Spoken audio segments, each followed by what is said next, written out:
Hello students, good morning. I welcome you all on my YouTube channel. My name is Vishnu Gupta and we are learning biology here, that is more than a subject. As you know, we are studying human health and disease. Yesterday we have discussed a very dreadful disease, that was the cancer, and few points were left out in that topic. We are going to study those topics and what are the causative agent of the cancer and how the cancer is spread. So many things were left out. So let's start the session को start करते हैं. ठीक है, today is of 6 जून और हम पढ़ते हैं cancer को आगे. ड्रेडफुल डिजीज़ है, कल मैंने आपको बताया था, बहुत कॉमन डिजीज़ हो गई है. क्यों? लाइफ स्टाइल भी बहुत चेंज हो गई है. We are expose to a lot of chemicals also. बहुत सारे केमिकल्स के वो भी एक रीज़न हो सकता है. ठीक है. So yesterday I told you about the cancer. What is the causative agent of the cancer? How the cancer cause? Cancer होता कैसे है? ठीक है. कैंसर क्या होता है और कैंसर को कैसे समझ सकते हैं हम? ठीक है. So let's start the session. Session को स्टार्ट करते हैं और देखते हैं what are the topics we are going to discuss today. आज क्या पढ़ने जा रहे हैं हम लोग?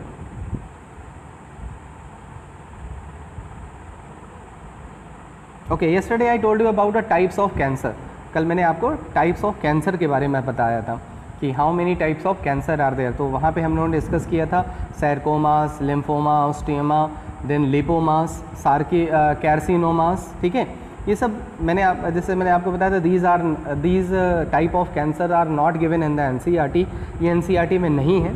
ठीक है. But I have given you these thing because for your knowledge only. ठीक है, ताकि आपकी नॉलेज इससे इन्हेंस हो पाए. Now come to the next part, causes of cancer. What are the causes of cancer?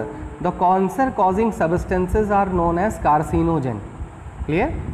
Cancer causing substances are known as carcinogen. Carcinogens are the agent those cause cancer. So carcinogen is not a one type because the carcinogens are of different type. बहुत different types के हो सकते हैं, जैसे non ionising और ionising radiation. जैसे यहाँ X-rays के बारे में दिया हुआ है, यूवी रेज है, गामा रेज है. आपने सुना होगा कि इसके अगर ओजोन लेयर नहीं होगी, when there is a no ozone layer, तो यूवी रेज अर्थ पे आएंगी और हमारी बॉडी में उससे नुकसान क्या होगा कि we can have the skin cancer. हमें कौन सा कैंसर हो सकता है? स्किन कैंसर हो सकता है. क्यों हो सकता है? क्योंकि सन से कौन सी रेज आएंगी? यूवी रेज आएंगी. UV rays can mutate the DNA. UV rays DNA को क्या कर सकती है? म्यूटेट कर सकती है. Mutate the DNA and then the DNA will show uncontrolled division. और डीएनए में अनकंट्रोल्ड डिवीज़न होगा, मतलब डीएनए, क्योंकि डीएनए से ही क्रोमोसोम बने होते हैं, इसलिए डीएनए में अगर म्यूटेशन होगा तो वो अनकंट्रोल्ड डिवीज़न की तरफ भी बढ़ सकते हैं. तो कहने का मतलब है कि सबसे पहला जो कार्सिनोजन है, कार्सिनोजन को हम एक्चुअली दो पार्ट में डिवाइड कर सकते हैं, केमिकल और फिजिकल. ठीक है. तो ये कैटेगरी किस में आएगी? UV rays, X rays, gamma rays, ये सब फिजिकल में आ जाएगा. ठीक है. उसके बाद आ जाओ केमिकल्स में. What are the chemicals those are responsible for the cancer, means what are the chemicals those are carcinogen.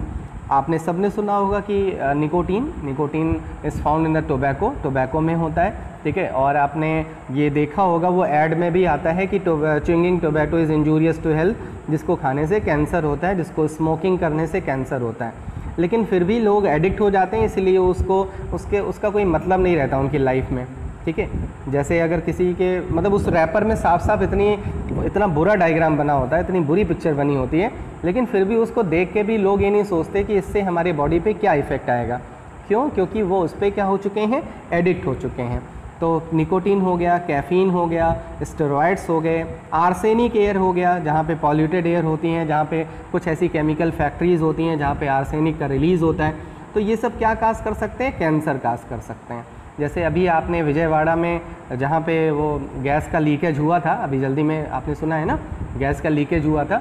तो वहाँ पे जो गैस लीकेज होता, जो एक पॉलीमर की फैक्ट्री थी, ठीक है, तो वहाँ पे क्या था, वो जो केमिकल है वो भी कैंसर काज कर सकता है. जो लोग उससे बच चुके हैं और अगर हो सकता है उनके बॉडी में वो केमिकल्स एंटर हो चुके हों, अभी नहीं लेकिन कुछ सालों के बाद हो सकता है कि वो केमिकल उनके बॉडी में कैंसरियस सेल्स को जनरेट कर सकता है. तो बहुत सारे ऐसे केमिकल्स हैं जो कैंसर काज कर सकते हैं.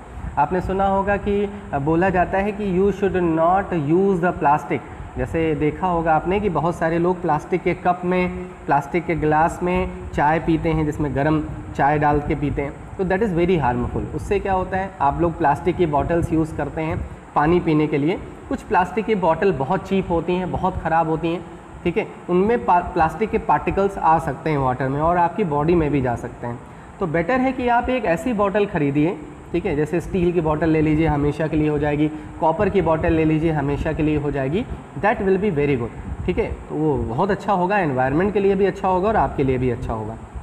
उसके बाद आ जाओ क्रोनिक फिजिकल एब्रेजन। अगर फिजिकल एब्रेजन हो रहा है, जैसे स्किन एब्रेज हो रही हैं बार बार, तो हो सकता है कि वहाँ की जो स्किन की सेल्स हैं उनमें कैंसर हो जाए।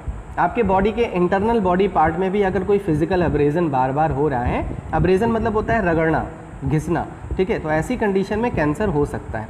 कांस्टेंट हीट, अब ये देखो, ये थोड़ा सा नया होगा आपके लिए। अगर आप कश्मीर गए हो और अगर आपने कश्मीर के बारे में सुना है, तो कश्मीर में जब बहुत ठंडक पड़ती है तो वहाँ के लोग क्या करते हैं कि एक अर्दन पॉट, एक मिट्टी का बर्तन होता है, उसको उसमें कोयले को जला के उसको अपने गले में टांग लेते हैं, ठीक है, उसको बोलते हैं कांगड़ी। उसी अर्दन पॉट को क्या बोलते हैं? कांगड़ी। मैं यहाँ पे स्पेलिंग लिख दे रहा हूँ, KANGRI, कांगड़ी। आप कोई भी अगर कश्मीर में रह रहा हो, आप देख सकते हो कांगड़ी यूज़ करते हैं, ठीक है। कांगड़ी में क्या रहता है, उसमें कोल रखते हैं, तो कोल से क्या होता है, क्योंकि वहाँ पे ठंडक बहुत पड़ती है तो कांस्टेंट हीट देती रहती है वो। अब उन्होंने अगर उसको गले में टांग लिया तो उनके चेस्ट पे कांस्टेंट हीट मिलती रहेगी और वो कांस्टेंट हीट सेल्स को क्या कर सकती है, उनके जो प्रॉपर्टीज़ हैं उनको लॉस कर सकती है, उनको म्यूटेट कर सकती है और वहाँ की सेल्स कैंसेरियस सेल्स में ट्रांसफॉर्म हो सकती हैं। समझ में आया? ठीक है, तो ये हो गया what are the carcinogen, different type of carcinogen, physical carcinogen, chemical carcinogen, और कुछ और भी फैक्टर हैं दोज कॉज कैंसर, जो कैंसर काज कर सकते हैं। उसके बाद आ जाओ बायोलॉजिकल एजेंट। अभी तक जो आपने एजेंट पढ़े वो फिजिकल थे, केमिकल थे, अब आ जाओ बायोलॉजिकल एजेंट पे।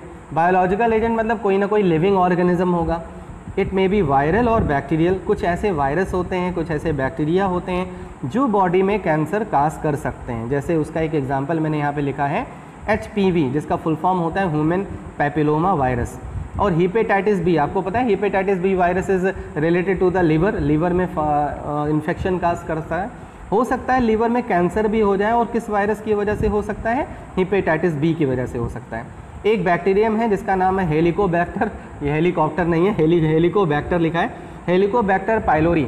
ये बैक्टीरियम क्या काज कर सकता है? That can cause stomach cancer, जो स्टमक कैंसर काज कर सकता है। ठीक है, तो इस तरह से बायोलॉजिकल एजेंट भी होते हैं, बहुत सारे बैक्टीरिया होते हैं, बहुत सारे वायरसेस होते हैं। Those can also stimulate the normal cells into the cancerous cells. अब आ जाओ कैंसर जीन्स। कभी ऐसा आपने सुना होगा कि कुछ लोग ऐसे होते हैं जो नॉर्मल होते हैं, कोई कभी उन्होंने ड्रिंक मतलब अल्कोहल इनटेक नहीं किया, ठीक है, अल्कोहल का इनटेक नहीं किया, कभी टोबैको नहीं खाया, फिर भी आपने सुना होगा उनको कैंसर हो जाता है।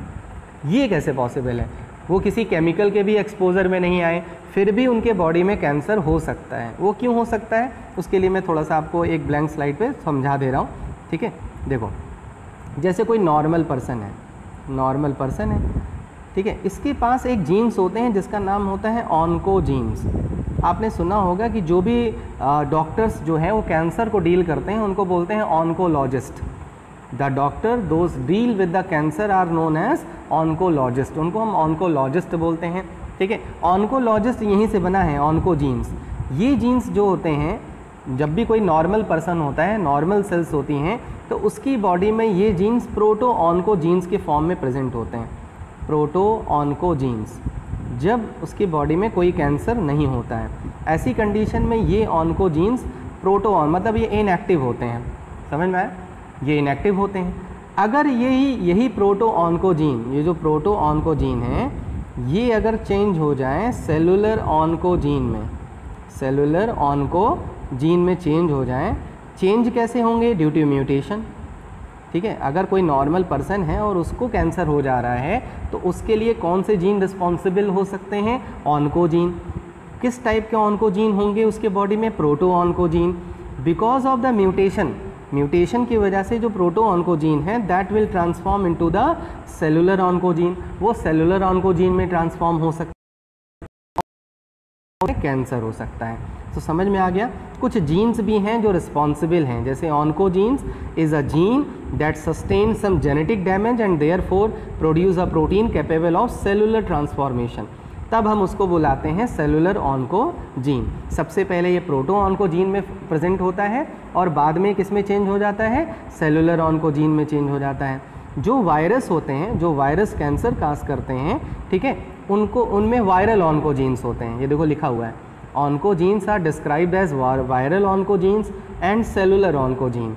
सेलुलर ऑन्कोजीन्स हमेशा कहाँ प्रेजेंट होंगे, होस्ट सेल में। जैसे मैंने अभी बताया, कोई नॉर्मल पर्सन है, नॉर्मल पर्सन को जो किसी भी केमिकल में एक्सपोज नहीं हो रहा है, ना ड्रिंक कर रहा है, ना टोबैको च्यूइंग कर रहा है, उसको भी कैंसर हो जाता है। क्यों हो जाता है? क्योंकि उसके बॉडी में, उसकी होस्ट के सेल्स में सेलुलर ऑन्कोजीन्स प्रेजेंट हैं। अगर कोई वायरस अटैक कर रहा है तो वायरल ऑन्कोजीन्स होते हैं, और यही जीन्स जो होते हैं ये नॉर्मल सेल्स को कैंसरियस सेल्स में स्टिमुलेट कर देते हैं। समझ में आ गया? ठीक है, तो जैसे मैंने यहाँ पे लिखा है, often the genes present in host are not oncogene and also described as proto oncogene. अभी वो क्या है, प्रोटो ऑन्कोजीन है। प्रोटो ऑन्कोजीन म्यूटेशन करके क्या बना लेता है, सेलुलर ऑन्कोजीन, मतलब सेलुलर ट्रांसफॉर्मेशन हो जाता है और किसी भी पर्सन को कैंसर हो जाता है। ठीक है, क्लियर है, समझ में आ गया? तो यहाँ से हमें क्या पता लग गया कि कार्सिनोजेंस क्या होते हैं, what are the substances those cause cancer. कौन से ऐसे सबस्टेंसेस हैं जो कैंसर काज करते हैं। ठीक है, अब इसका मतलब ये नहीं कि हम कैंसर तो किसी को भी हो सकता है तो हम एक्सपोज में आ जाएं, हम टोबैको भी खाएं, हम बीटल भी खाएं, हम स्मोकिंग भी करें, नहीं। ठीक है, आपकी बॉडी में म्यूटेशन किस वजह से हो जा रहा है ये आपको नहीं पता। हो सकता है आपने निकोटीन मतलब टोबैको खाया, उसकी वजह से आपकी जो सेल्स हैं उनमें म्यूटेशन हो जाए। ठीक है, वो म्यूटेशन अपने आप भी हो सकता है, स्पॉन्टेनियस भी हो सकता है, और म्यूटेशन क्या हो सकता है, इंड्यूस भी हो सकता है। दो तरह से म्यूटेशन हो सकता है, एक तो स्पॉन्टेनियस खुद से हो जाए और दूसरा क्या हो जाए, इंड्यूस कर दे कोई। क्लियर है? तो यहाँ से क्या आपको पता लग गया कि कार्सिनोजेंस क्या होते हैं और कौन कौन से ऐसे सबस्टेंसेस हैं जो कैंसर काज करते हैं। अब हम लोग पढ़ेंगे कि पॉसिबल सिम्टम्स कैंसर के क्या होते हैं। ये आपकी एनसीईआरटी में नहीं दिया है, इम्पॉर्टेंट था क्योंकि आपको जानना चाहिए कि कैंसर के सिम्टम्स क्या होते हैं, ये आपको जानना चाहिए। ठीक है, देखो क्या क्या होते हैं। पहला, परसिस्टेंट कफ और हॉरसनेस इन स्मोकर। जो स्मोकर्स होते हैं उनमें परसिस्टेंट कफ अगर है तो उनको चेक कराना चाहिए, उनको टेस्ट कराना चाहिए। Persistent change in digestive and bowel habit. अगर किसी के डाइजेस्टिव सिस्टम में उसको पेन बना हुआ है, उसका डायरेक्शन सही नहीं चल रहा है, तो उसको टेस्ट ज़रूर कराना चाहिए, हो सकता है वो कैंसर के सिम्टम्स हों। अ चेंज इन वाट और मोल, ये बहुत इंपॉर्टेंट है। आपके बहुत लोग की बॉडी में मोल होता है, मोल मतलब जिसको हम तिल बोलते हैं। अगर वो वाट है, वाट मतलब कभी कभी आपने देखा होगा कि स्किन पे एक आउटग्रोथ आ जाती है, स्किन पे एक और स्किन निकल आती है बाहर की तरफ। बहुत लोगों में बहुत ज़्यादा निकल आती है, किसी किसी में कम निकलती है और किसी में होती ही नहीं है। अगर कोई वाट है या मोल है और उसमें इंक्रीज़ हो रहा है, वो सपोज़ अगर फर्स्ट डे इतना बड़ा था, फिर सेकेंड डे इतना हो गया, थर्ड डे इतना हो गया, मतलब थर्ड डे का मतलब है कि वो बढ़ रहा है धीरे धीरे। अगर वो इंक्रीज़ हो रहा है तो हो सकता है वो कैंसरियस सेल्स हों। ठीक है, तो आपको जरूर, किसी भी पर्सन को इसके लिए टेस्ट ज़रूर करा लेना चाहिए। लंप, अगर कहीं पे आपको लग रहा है कोई लंप है या हार्ड पार्ट आपकी बॉडी में आपको फील हो रहा है, हो सकता है वो कैंसर हो, जैसे ब्रेस्ट एरिया में ऐसा होता है। अनएक्सपेक्टेड डिमिनिश्ड और लॉस ऑफ एपेटाइट, ठीक है, ये भी इसी से रिलेटेड है कि अगर आपको भूख एकदम से ख़त्म हो जाए। लो ग्रेड फीवर हो, अनएक्सप्लेन, बिना किसी रीज़न के लो ग्रेड फीवर बना है, बॉडी का वेट लॉस हो रहा है। ठीक है, एनी अनक्यूरेबल कैंसर, अगर किसी को कोई ये अल्सर होगा, ठीक है, ये कैंसर नहीं है, यहाँ पे इसको अल्सर कर लेना, सॉरी फॉर दैट। अल्सर मतलब होता है अगर जैसे किसी के माउथ में एक अल्सर हो जाता है, सिस्ट हो जाती है। ठीक है, बहुत लोगों के, जैसे आप लोग कुछ खाते रहते हो तो आपका कट जाता है माउथ अंदर से, तो वहाँ पे एक गांठ बन जाती है। बहुत लोगों की बॉडी में वो गांठ परसिस्टेंट अगर है, ठीक है, अगर वो बनी हुई है तो उसका मतलब है कि वो हो सकता है वो कैंसरियस सेल्स हों। और लास्ट है नॉन इंजरी ब्लीडिंग, मतलब आपको कोई इंजरी नहीं हुई है फिर भी किसी पार्ट से ब्लीडिंग हो रही है, तो हो सकता है वहाँ पे कैंसरियस सेल्स डेवलप हो रही हों। तो ये पॉसिबल सिम्टम्स हैं कैंसर के। ठीक है, अगर इनमें से कोई भी सिम्टम अगर अपीयर होता है तो पर्सन को डायग्नोसिस के लिए ज़रूर जाना चाहिए, क्योंकि कैंसरियस एसिम्टोमेटिक रहता है काफ़ी टाइम तक। और अगर जब इसके सिम्टम्स अपीयर होते हैं तो आपने मूवी वगैरह में सुना होगा कि कैंसर की फर्स्ट स्टेज आ गई। कैंसर की कई सारी स्टेज होती हैं, फर्स्ट होती है, सेकंड होती है, और आपने मूवी में सुना होगा भैया ये तो लास्ट स्टेज पे हैं। तो एक्चुअली होता क्या है कि फर्स्ट स्टेज मतलब अभी कैंसर स्टार्ट हुआ है, कुछ ही सेल्स डैमेज हुई हैं, कुछ ही सेल्स कैंसरियस सेल्स में चेंज हुई हैं। सेकेंड स्टेज में लगभग 50% से अबव हो जाता है, और लास्ट स्टेज में 70 से 80% सेल्स ख़राब हो चुकी होती हैं, कैंसेरियस सेल्स हो चुकी होती हैं। तो अगर किसी भी कैंसर के बारे में फर्स्ट स्टेज में ही पता लग जाए, ठीक है, तो कैंसर को ट्रीट किया जा सकता है, ठीक है। इसके लिए बहुत हॉस्पिटल्स हैं। अब आ जाओ कुछ ऐसे नेचुरल प्रोडक्ट हैं जो हमें कैंसर से, कैंसर कॉजिंग सब्सटेंसेस से बचा सकते हैं। इनको बोलते हैं एंटी कार्सिनोजन। ये इंपॉर्टेंट था इसीलिए मैंने यहाँ पे पेस्ट कर दिया, ठीक है। एंटी कार्सिनोजन मतलब नाम से ही पता लग रहा है, ऐसे सब्सटेंसेस जो कैंसर को प्रिवेंट करें, कार्सिनोजन को प्रिवेंट करें। जैसे राइबोफ्लेविन, अगर आप मिल्क नहीं पीते तो मिल्क पीना स्टार्ट कर दीजिए, क्योंकि मिल्क में होता है राइबोफ्लेविन जो एक एंटी कार्सिनोजन होता है। अगर आप ग्रीन, येलो वेजिटेबल या फ्रूट नहीं खाते तो खाना स्टार्ट कर दीजिए, उसमें होता है फ्लेवेनॉइड्स। विटामिन सी नींबू से हेल्प मिल सकता है, जितने भी एप्पल से मिल सकता है, लेमन से मिल सकता है, ठीक है, ऑरेंज से मिलता है, तो इसमें vitamin C is very important. Indoles chemicals होते हैं जो कैबेज और कॉलीफ्लावर में होते हैं, they are also helpful in the cancer. Retinoids milk, carrot और बटर, इन तीनों में होता है। तो एक चीज़ यहाँ पे देख रहे हो, यहाँ पे कोई भी नॉनवेज नहीं है, कोई भी नॉनवेज मटेरियल्स नहीं है, सब नेचुरल हैं। नेचुरल मतलब सब वेजिटेरियन मटेरियल्स हैं, तो आप इनका इंटेक करके आप कैंसर से बच सकते हैं, ठीक है। तो ये एक्स्ट्रा पॉइंट था, ये मैंने यहाँ पे पेस्ट कर दिया, इससे आपको काफ़ी नॉलेज मिल रही हो, इन्फॉर्मेशन मिल रही होगी, ठीक है। अब आ जाओ डिटेक्शन कैसे कर सकते हैं, इंपॉर्टेंट है। अगर किसी को पॉसिबल सिम्टम्स हैं, ठीक है, तो उस पॉसिबल सिम्टम्स को एश्योर कैसे कर सकते हैं कि हाँ कैंसर है, ठीक है। जैसे अगर मान लो किसी का मोल जो है, अभी मैंने जैसे बताया ना कि मोल अगर बढ़ रहा है, अगर मोल में इंक्रीज़ हो रहा है, ठीक है, तो हम कैसे पता लगा सकते हैं कि वो कैंसर है कि कुछ नहीं है, मतलब वो ऐसे ही कोई चेंज है। तो एक टेस्ट होता है जिसका नाम होता है बायोप्सी। बायोप्सी में मतलब हिस्टोलॉजी बोलते हैं इसको, बायोप्सी को हिस्टोलॉजी भी बोलते हैं, ठीक है। इसमें क्या करते हैं, मैं पहले आपको थोड़ा थोड़ा एक्सप्लेन कर देता हूँ। बायोप्सी में करते क्या है कि बायोप्सी में कोई भी टिश्यू ले लेते हैं, इसमें कोई भी टिश्यू ले लेते हैं बॉडी का, जिस पे सस्पेक्ट होता है कि हाँ इसको हो सकता है कैंसर हो। उस टिश्यू को निकाल लेते हैं, उस टिश्यू को कल्चर करते हैं। इस टिश्यू को हम क्या करते हैं, कल्चर करते हैं। कल्चर करने पे इसको स्टेनिंग भी करते हैं, इसको केमिकल मतलब इसको कलर भी करते हैं। कल्चर करने के बाद पता लगता है, इसका जो डिवीज़न टाइम है वो नोट करते हैं कि ये जो टिश्यूज़ हैं, इसमें जो सेल्स हैं, उनमें जो डिवीज़न हो रहा है उसका टाइमिंग क्या है, उसका ड्यूरेशन क्या है। अगर वो ड्यूरेशन एबनॉर्मल है, ठीक है, तो इसका मतलब है कि वहाँ पे क्या है, कैंसर है। और अगर वो डिवीज़न नॉर्मल है, ठीक है, कोई मतलब उसमें कोई मतलब इस तरह से अनकंट्रोल्ड वे में नहीं हो रहा है, तो इसका मतलब है कैंसर नहीं है। तो पहला टेस्ट क्या हो गया, बायोप्सी ऑफ टिश्यू। इसमें हम क्या करते हैं, इसको बोलते हैं पैप टेस्ट, साइटोलॉजिकल स्टेनिंग। मतलब इसमें हम सेल्स को क्या कर लेते हैं, स्टेन कर लेते हैं। सेल्स को स्टेन करने के बाद हमें पता लगता है कि जो डिवीज़न हो रहा है उसमें बहुत ज़्यादा मतलब इर्रेगुलर डिवीज़न हो रहा है कि रेगुलर डिवीज़न हो रहा है। समझ में आ गया, जिसको हम हिस्टोलॉजी भी बोलते हैं। इसी टेस्ट को हिस्टोलॉजी भी बोलते हैं।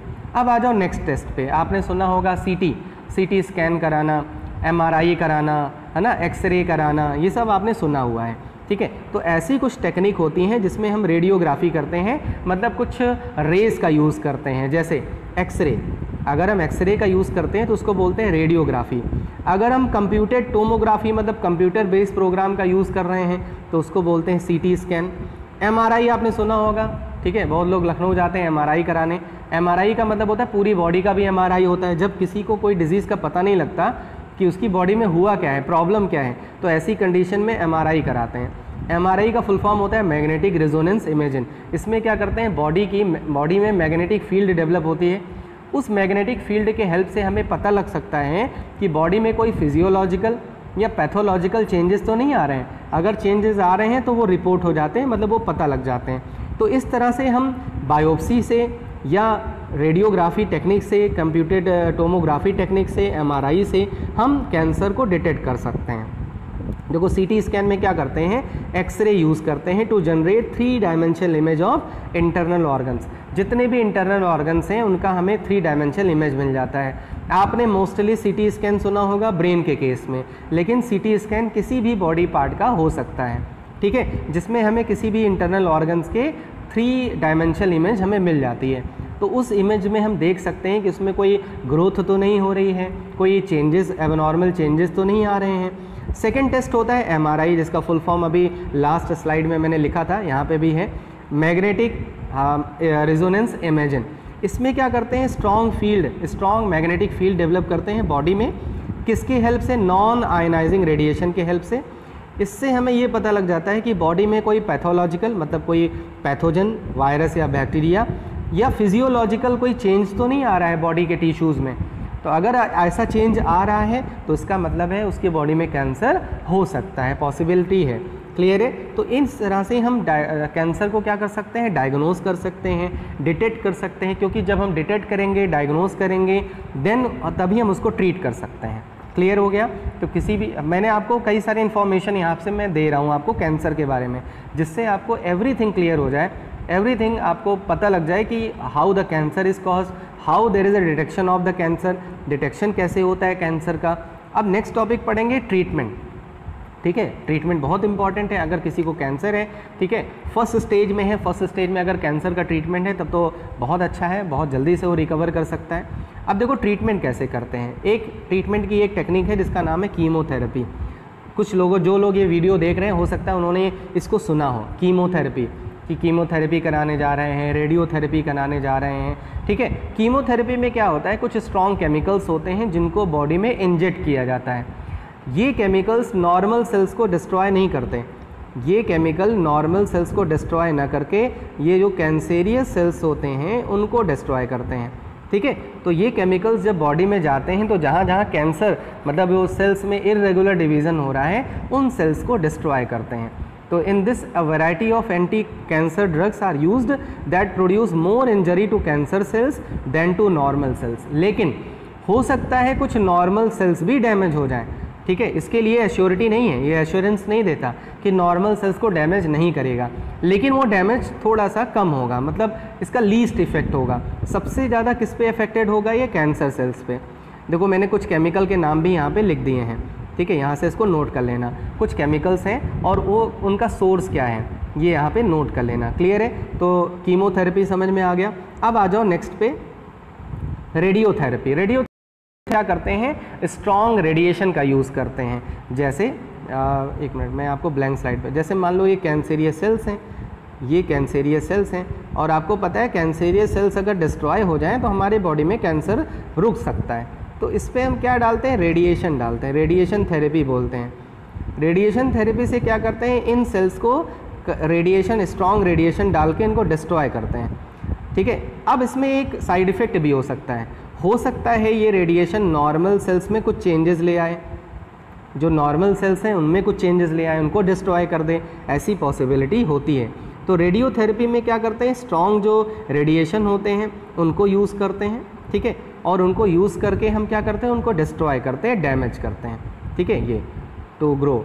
क्लियर है। तो ट्यूमर को हम क्या कर सकते हैं, रेडियोथेरेपी से, कुछ रेडिएशन से हम उसको बॉम्बर्ड करके, बौछार करा के उनको डिस्ट्रॉय कर सकते हैं। लेकिन मैंने आपको अभी एक साइड इफ़ेक्ट भी इसका बताया कि हो सकता है ये नॉर्मल सेल्स को भी स्टिमुलेट कर दे या नॉर्मल सेल्स को भी डैमेज कर दें। अब देखो सर्जरी तभी हो सकती है, सर्जिकल थेरेपी तभी यूज़ हो सकती है जब कैंसर किसी एक पर्टिकुलर एरिया में कन्फाइन हो। देखो अगर किसी को ब्लड कैंसर है तब तो हम कीमोथेरेपी ही यूज़ कर सकते हैं। ठीक है भाई, ब्लड तो पूरे बॉडी में फैला होता है, तो ब्लड को हम हर एक बॉडी से तो निकाल नहीं सकते, तो इसीलिए हम कीमोथेरेपी यूज़ करते हैं। ठीक है, कभी कभी कीमोथेरेपी और रेडियोथेरेपी दोनों कंबाइन फॉर्म में यूज़ होती हैं। सबसे पहले एक रेडियोथेरेपी करते हैं, फिर उसके बॉडी में केमिकल इंजेक्ट करते हैं, जिससे क्या होता है उसकी बॉडी में दोनों के इफेक्ट से कैंसेरियस सेल्स पूरी तरह से डिस्ट्रॉय हो जाते हैं। सर्जिकल थेरेपी तब यूज़ करते हैं जब किसी एरिया में, जैसे किसी का मोल, मैंने अभी बताया ना कि मोल जो है, तिल जो है, अगर वो बढ़ रहा है, किसी के चीक पे अगर मोल बढ़ रहा है तो हम इस मोल को काट के निकाल देते हैं। जैसे आपने ट्रैकिया का कैंसर सुना होगा, आपने लैरिंग्स का कैंसर, बहुत सारे ऐड आते हैं उसमें दिखाते हैं लैरिंग्स, साउंड बॉक्स में कैंसर हो जाता है, तो साउंड बॉक्स को ही निकाल देते हैं, वो पर्सन बोल नहीं पाता। तो अगर कोई भी कैंसर किसी पर्टिकुलर एरिया में है और उस एरिया की अगर हम ऑपरेशन कर सकते हैं तो उस एरिया को हम रिमूव कर देते हैं। समझ में आया? लेकिन रिमूवल बहुत ध्यान से करते हैं। ठीक है, और याद रखना जब भी रिमूवल करते हैं तो जिस एरिया में कैंसर है उस एरिया से थोड़ा सा वो एरिया ब्रॉड कर लेते हैं। जैसे मान लो कैंसर यहाँ पे है और ये पूरे एरिया को, मतलब थोड़ा सा पेरीफेरल इसका बढ़ा लेते हैं, उससे क्या होता है कि मान लो ये कैंसेरियस सेल्स यहाँ पे हैं, इसने नेबरिंग सेल्स को भी कैंसेरियस सेल्स में चेंज कर दिया हो, इसीलिए हमेशा हम पेरीफेरल बढ़ा लेते हैं। क्लियर है? तो सर्जिकल थेरेपी में क्या करते हैं, कैंसर सेल्स को रिमूव कर लेते हैं। कुछ सपोर्टिव थेरेपी होती है, एंटीबायोटिक्स का यूज़ करते हैं, एंटीबायोटिक्स जाके कैंसेरियस सेल्स को डिस्ट्रॉय कर सकती हैं। और लास्ट है इम्यूनोथेरेपी। अगर हमारी इम्यून सिस्टम को किसी तरह से स्टिमुलेट कर दिया जाए, इन्हेंस कर दिया जाए, तो उससे क्या होता है, हमारी इम्यूनिटी जो है, हमारी जो एंटीबॉडीज़ हैं, वो कैंसेरियस सेल्स को आइडेंटिफाई कर लेंगी, रिकॉग्नाइज कर लेंगी और उनको क्या कर देंगी, डिस्ट्रॉय कर देंगी। समझ में आया? ठीक है, तो इस तरह से हम कैंसर को ट्रीट कर सकते हैं। आपकी एनसीईआरटी में एक केमिकल लिखा होगा अल्फ़ा इंटरफेरॉन। अल्फ़ा इंटरफेरॉन, इसका यूज़ यही है कि अल्फ़ा इंटरफेरॉन क्या करते हैं कि बॉडी की जो इम्यूनिटी है उसको क्या करते हैं, इन्हेंस करते हैं। उसको इन्हेंस करने के बाद हमारी अपनी ही इम्यूनिटी, हमारी अपनी ही सेल्स, कैंसेरियस सेल्स को क्या कर सकती हैं, डिस्ट्रॉय कर सकती हैं। ठीक है, अब एक चीज़ मैं और बता दूं, फिर ये टॉपिक को मैं कंप्लीट करूंगा कि अगर किसी को कैंसर है, ठीक है, अगर किसी को कैंसर है और उसका ट्रीटमेंट हो गया है, उसका ट्रीटमेंट हो गया है, तो याद रखना उसको हर 6 मंथ पे, हर 3 मंथ पे चेकअप के लिए जाना पड़ता है। क्यों? क्योंकि हो सकता है उस ट्रीटमेंट के बाद अभी भी उसके बॉडी में कोई कैंसेरियस सेल्स छूट गई हो। अगर एक भी कैंसेरियस सेल्स वहाँ पे बच गई तो वो बॉडी में कैंसर को स्प्रेड कर सकती है। समझ में आया? ठीक है, तो आपने जितने भी, अगर किसी कैंसर पेशेंट को जानते हो गया तो उससे पूछना, वो बताएगा हाँ 6 मंथ पे 1 ईयर में हमें जाना पड़ता है टेस्ट के लिए, ठीक है, डायग्नोसिस के लिए, कि कहीं ऐसा तो नहीं कि हम फिर से कैंसेरियस सेल्स डेवलप हो रही हों। ठीक है, तो ट्रीटमेंट के बाद भी हम एकदम से एश्योर नहीं हो सकते कि कैंसर पूरी तरह से हमने इरेडिकेट कर दिया, पूरी तरह से हमने कैंसर को ट्रीट कर दिया। क्लियर है? ठीक है, तो बहुत ड्रेडफुल डिजीज़ है, आजकल की कॉमन डिजीज़ है, और हमें हमारी लाइफस्टाइल, हमारा जो फूड मटेरियल है, जो ईटिंग हैबिट है, वो हमें कैंसर से बचा सकता है। ठीक है, तो आई एम कंप्लीटिंग दिस सेशन। ये कैंसर यहाँ पे कंप्लीट हो गया। I think you got a lot of information today. बहुत सारी इन्फॉर्मेशन मिली कि पॉसिबल सिम्टम्स क्या होते हैं, कैंसर को ट्रीट कैसे करते हैं, डिटेक्ट कैसे करते हैं, everything I just provided you. ठीक है, मैंने आपको सारी चीज़ प्रोवाइड की and I hope so that you are able to understand everything. Everything is crystal clear, पूरी तरह से क्रिस्टल क्लियर है। ठीक है, और अगर फिर भी कोई डाउट होगा तो please write down in the comment box. Comment box में ज़रूर लिखना। I will solve your doubt. मैं आपके डाउट को ज़रूर सॉल्व करूँगा। और जैसे मैंने बताया कि इस पर्टिकुलर चैनल को आप स्प्रेड करो, डिसेमिनेट करो, जिससे और लोगों तक इन्फॉर्मेशन पहुँच सके and they can get to know about the cancer, और उनको कैंसर के बारे में पता लग पाए। ठीक है, so I am completing this session, complete कर रहा हूँ मैं। Hope so that you are doing well at your home. Revise करते रहिए, क्योंकि अब हमने डिजीज़ेस के बारे में पढ़ लिया। Now we will study, next session we will study about the drugs. अब हम ड्रग्स के बारे में पढ़ेंगे। वो ड्रग्स का नाम सुन के न सोचना कि हम कोकीन, हाँ कोकीन, चरस, इन्हीं के बारे में पढ़ना है, लेकिन ये मत सोचना कि वो मूवी वाला जो ड्रग्स होता है उस वैसे डिस्कस करना है। ठीक है, ड्रग्स का मतलब मैं बताऊंगा नेक्स्ट सेशन में। हम लोग काफ़ी चीज़ें डिस्कस करेंगे ड्रग्स के बारे में, उनका यूज़ क्या होता है, उनको लोगों ने कैसे मिसयूज़ कर दिया, everything we will discuss about that. ठीक है, so today every diseases is completed. सारी डिजीजेस कंप्लीट हो गई हैं। रिवाइज़ कर लीजिएगा। कोई डाउट होगा तो प्लीज़ लेट मी नो, मुझे ज़रूर बताइएगा, और लाइक बटन पे ज़रूर प्रेस करना। ठीक है, और मैक्सिमम शेयर करना। ठीक है, क्लियर? सो ओके, जय हिंद, जय भारत, गुड बाय।